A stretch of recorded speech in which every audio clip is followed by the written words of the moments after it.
Now, Attorney General Marietta Brewer-Pierpont has once again come under fire following the High Court's acquittal of Alfred Woyome in the controversial 51 million cedis judgment. That's now the latest group to demand she steps away from the case is Occupy Ghana.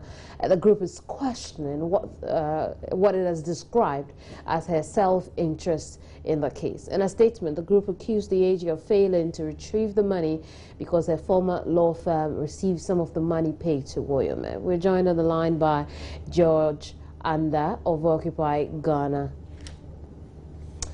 Thank you very much for your time here. Thank you very much, and good morning, or is it almost good day? It's good morning, and it's fine. Now, why do you want the AG off this case? Why do we want what? Why do you want the AG off this case, even after she has come to explain herself? No, we haven't said that we wanted the AG off the case. What we're saying is that we want the Attorney General to do everything possible to retrieve the 51.2 million Ghana cedis that was wrongfully paid out to Alfred Woyome. You're not in any way supporting calls that she resigns because of what could be some sort of interest in the case? Well, we believe that there could be a possibility of a conflict, but we are not calling for her resignation, or we are not calling for her to be removed from office at this time. We think that the priority is for her to do what the task that the president has given to her. There are a number of issues that she has to deal with, and we want to get that 51.2 million Ghana cedis back ASAP. But, Mr. Anda, aren't processes already underway to retrieve this money? Well, there have been processes for quite a number of things that never happened. And basically what we're doing is we are adding our voice to the voice of Ghanaians that are calling for this activity or this action to take place. What we're doing for today's Red Friday, we're asking all Ghanaians to observe 1 minute of silent prayers. We're praying that God would touch the heart of Alfred Woyome to do the right thing, and we're praying that God would give the AG the right level of direction, confidence, and wisdom to be able to retrieve the money from Alfred Woyome. Let's talk about the Red Friday and wearing of red today, which is what you've asked Ghanaians to do. How will that help in any way in retrieving the money? Well, you see, there are various ways that individuals can express their displeasure about a particular situation. And for us in Occupy, we believe that whatever thing that we do should touch the hearts and minds of Ghanaians and get those that we are trying to get to do the right thing, And so it is a form of protest. It's a non-violent protest, but it's extremely impactful from what we've been doing so far. Actually, we are revamping our Red Friday activations, and from next week we're going to have a likely week of red, where we are going to theme each of the days on a particular misdemeanor or inaction that is taking place. I mean, there's a whole list of stuff that we have to be looking at. You already know about our issue with the Auditor General. So now we are adding the Attorney General. We believe that the Electoral Commissioner has also caused significant financial loss to the state, and we'll be taking some action against him. We also believe that the process for the Interconnect Clearinghouse has not been properly done, and we need to relook at it. Most importantly, the cedi has started depreciating again against the dollar, and we cannot sit back and allow this to happen. Indeed. There are issues with the National Service Secretariat. There are issues with fuel reduction. There are issues with the Jamafare report, the presentation of the report, the Jeddah, SADA, police recruitment, backlog. So there are a whole lot of things. But beyond wearing red, do we see Occupy Ghana taking action in any form in this regard? Well, I don't know what you define as taking action, but I mean, believe beyond red. We've had Occupy Ghana. We know you took action with the Auditor General general issue. We know that. But beyond that, in terms of retrieving this money from Woyome, do we see you taking any action beyond wearing red? Because for many, wearing red will not really change anything.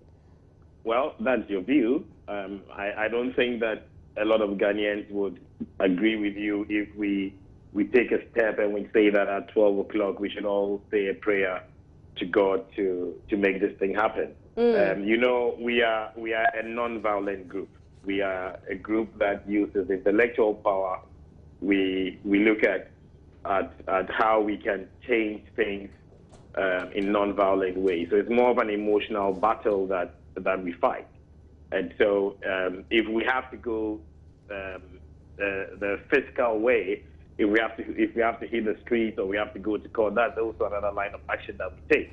But we have different stages that we take all our activities through. And for that, like I said, next week is going to be a week of action leading up to April. There's going to be a lot that is going to happen in the space of Occupy Ghana. I'm grateful for your time. You're George Anda is a member of Occupy Ghana. But some lawyers in the country are worried that attacks on the personalities of judges in Ghana will be weakening confidence in the judiciary. At a conference of lawyers, judges and law lecturers in Accra, they demanded action from the General Legal Council to stop the practice. Joseph Opoku Gakpo has the rest of the story.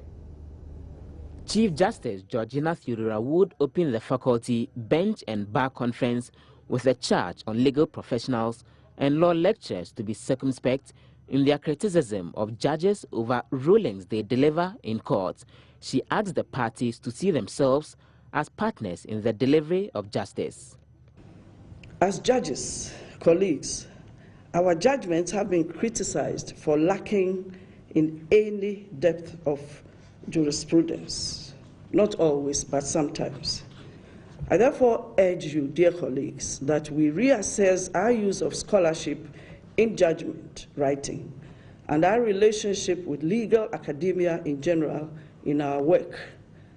But I would, in the same breath, urge our friends on the other side, legal academics, to be circumspect in their choice of words, even as in the name of academic freedom, they exercise their right to free expression.